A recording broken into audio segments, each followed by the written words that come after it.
के अंदर तीन शब्द चल रहे हैं।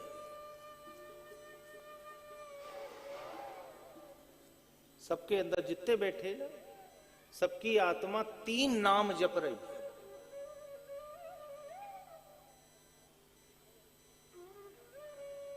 और वो गुरु वो तीन नाम दे देता है। ये सुबह क्या जपती है, दोपहर को क्या जपती है, शाम को, ये सब आत्मा जपती है।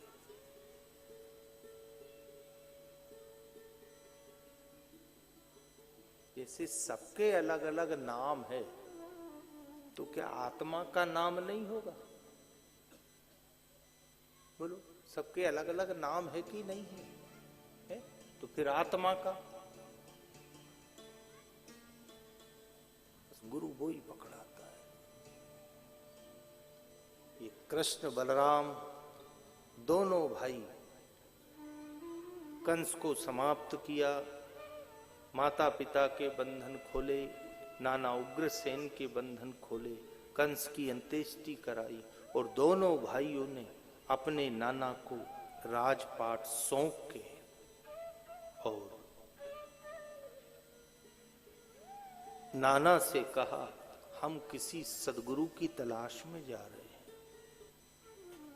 दोनों भाई कृष्ण बलराम, ये कथा है भागवत की।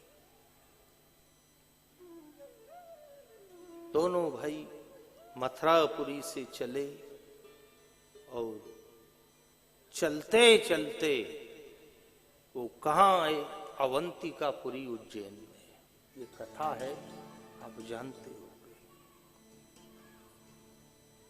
आए, सुदामा के साथ गए गुरु सांदीपनी मुनि के आश्रम में, गुरु को जाके दंडवत प्रणाम किया। देखो, निवेदन ये कर रहे, सदगुरु शीश देने के बाद ही मिलता है। क्या देने के? शीश। अब शीश देने का मतलब ये कि इसको काट के दो, नहीं। शीश देने का अर्थात ये अहंकार शून्य हो जाना।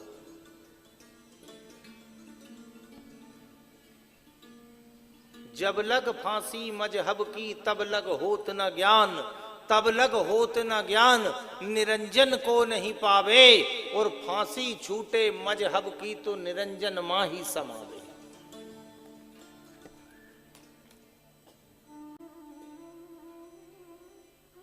कुछ नहीं। अहंकार कोई बात का भी नहीं, ना तो धन का, ना परिवार का, ना ज्ञान का, कुछ नहीं। ज्ञान में भी बहुत अहंकार, और ज्ञानी का पतन होता है। हमेशा याद रखना, ज्ञानी का पतन होता है। आज हम एक महापुरुष को सुन रहे थे। उन्होंने एक प्रसंग सुनाया। एक पद्मनाभ नाम के ब्राह्मण हुए पंडित। बचपन से उन्होंने मां गायत्री की, सरस्वती की साधना की। उस साधना पकी, मां सरस्वती प्रकट हो गई और मां सरस्वती ने वो पद्मनाभ ब्राह्मण को आशीर्वाद दिया, वरदान दिया। और वरदान क्या इनने मांगा? इनने कहा, मां मेरे को आशीर्वाद दो, वरदान दो कि मेरे से शास्त्रार्थ में कोई नहीं जीते। वरदान मिल गया, तथास्तु। मां सरस्वती विदा हो गई। अब इनको इतना ज्ञान हो गया कि ये जहां भी जाते वह शास्त्रार्थ करते, और वो ब्राह्मणों को वहां के पराजित करके उनके वेद पुराण शास्त्रों को लेके जाते। इनकी गाड़ियों में शास्त्र वेद पुराण भले चलते साहब। ये पूरे विश्व को जीतते जीतते आखिरी में ये काशी जा रहे थे, और काशी के ब्राह्मणों को पता लगा कि पद्मनाभ पंडित आ रहे और उनसे आज तक कोई नहीं जीत पाया। ये घबराए ब्राह्मण लोग। इनने कहा, अपन क्या करें, अपनी बेइज्जती हो जाएगी अगर उससे हार गए तो ये सब ब्राह्मण भगवान काशी विश्वनाथ के पास गए। बाबा, वो ब्राह्मण बहुत विद्वान है, हम उससे जीत नहीं सकते, आप कोई उपाय बताओ। काशी आपकी नाक है, काशी क्या है? नाक, ज्ञान की, भगवान शिव की नाक है। मंदिर में से आवाज आई, ब्राह्मणों, पद्मनाभ पंडित का शास्त्रार्थ महात्मा कबीर से करा दो। पंडितों ने कही, वो क्या कोई पढ़ा लिखा है कबीर है? नहीं, कबीर से करा दो। पंडितों ने सोची कि शंकर जी कह रहे तो बात में दम तो है।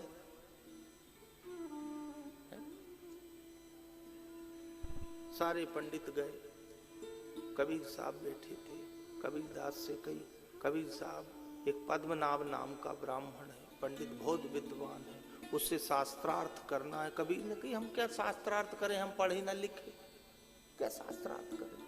नहीं, काशी विश्वनाथ का आदेश है। अच्छा, बाबा का आदेश है तो फिर ठीक है, पर शर्त यह है कि हम नहीं जाएंगे। उसको ले आओ। आ जाएगा वो? हाँ, आ जाएंगे। तो आप शास्त्रार्थ करो? बोले हाँ ठीक है, ले आओ। दूसरे दिन वो पद्मनाभ ब्राह्मण बनारस में आया, काशी में आया। उसने ब्राह्मणों को चेतावनी दी, ब्राह्मणों, मेरे से शास्त्रार्थ करो, अन्यथा अपनी पराजय स्वीकार करो। ब्राह्मणों की हम नहीं करेंगे, तो हमारे यहाँ एक कबीर नाम का है, वो शास्त्रार्थ करेगा। उन्होंने की, चलो कबीर के पास। कबीर के पास वो पद्मनाभ नाम के ब्राह्मण आए, पूरे काशी के बड़े बड़े विद्वान लोग साथ आ गए, भीड़ लग गई। अब कबीर और पद्मनाभ दोनों आमने सामने बैठे। पद्मनाभ ने कहा, कबीरदास जी, पहला प्रश्न आप करिए। कबीर ने कही, तुम कर लो, अगर हमने कर दिया तो तुम बोले ही नहीं पाओगे। नहीं, बोले पहले आप ही करो। पद्मनाभ ने कहा। बोले मैं करूं? बोले हाँ करो। उस समय कबीर साहब ने प्रश्न किया पद्मनाभ से कि मेरा ज्यादा प्रश्न नहीं है, मेरा केवल एक प्रश्न है। क्या? कि पढ़े समझे या समझ पढ़े, अहो कहो द्विज राय, और सुन कबीर की बात को पंडित गयो चकराए। केवल मेरा एक प्रश्न है कि आप पढ़ के समझे हो या समझ के पढ़े हो, बस। पढ़े समझे या समझ पढ़े, अहो कहो द्विज राय। अब पंडित जी की बोलती बंद, क्योंकि पहली बार ऐसा कोई प्रश्न वाला मिले। बड़े बड़े विद्वान, पर देवी भागवत में ये कहाँ लिखा है, तो भागवत में ये कहाँ लिखा है, रामायण जी में ये कहाँ, ये वाले मिले। पर यहां तो मामला ही पूरा उल्टा है कि तुम्हारे अंदर जो ज्ञान है, ये ज्ञान तुमने पढ़ के लिया है या समझ के पढ़ा है, आखिर उत्तर दो। पद्मनाभ मौन हो गए, कोई उत्तर नहीं दे पाए। कबीर ने कहा, आपके अंदर ज्ञान का अहंकार बहुत है, इसको कम करो। पद्मनाभ जी वहां से उठ के आए, मां गंगा में स्नान किया, एक पीपल के नीचे बैठे और माला कर रहे थे। वो तो काशी विश्वनाथ की लीला साहब, माला कर रहे थे। उस पीपल के वृक्ष के ऊपर वो पद्मनाभ की नजर पड़ी, अनेक प्रेत बैठे थे डालियों पे, अनेक प्रेत, एक डाली खाली थी बस। पद्मनाभ जी उसके नीचे पे, वही पीपल के नीचे बैठ के माला कर रहे थे। वो प्रेत बैठे सब अपनी अपनी डालियों पे, एक डाली खाली थी, तो उस डाली पे आके एक दूसरा प्रेत बैठ गया। तो वो जो बाकी के प्रेत थे वो उससे कहने लगे, ये डाली खाली कर। उन्होंने कि क्यों, ये खाली डाली है, ये इस पे मैं बैठ जाता हूँ, बाकी पे तुम बैठे हो, एक डाली खाली है, मेरे को बैठ जान दो। उन्होंने कि खाली कर। बोले क्यों? बोले ये डाली रिजर्व है, बोले किसके लिए? बोले पद्मनाभ नाम का एक पंडित है उसके लिए।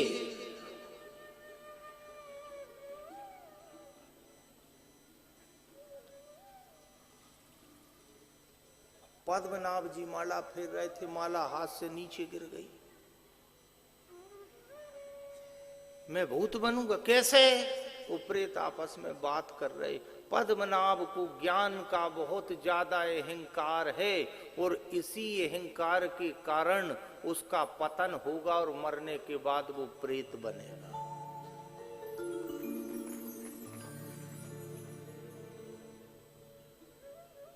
तो बोले कोई उपाय है जिससे कि वो प्रेत ना बने? तब वो प्रेतों ने कही केवल एक उपाय है कि अगर वो कबीर की शरण में चला जाए और कबीर उसको नाम दे दे और वो नाम जप ले तो प्रेत बनने से बच जाएगा। अहंकार सब छोड़ के कौन की शरण में? सदगुरु की शरण में चला जाए।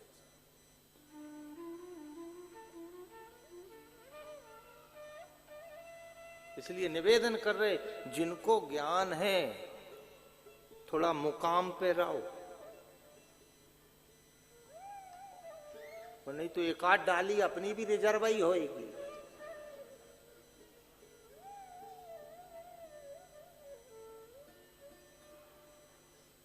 केवल प्रेम पकड़ो साहब।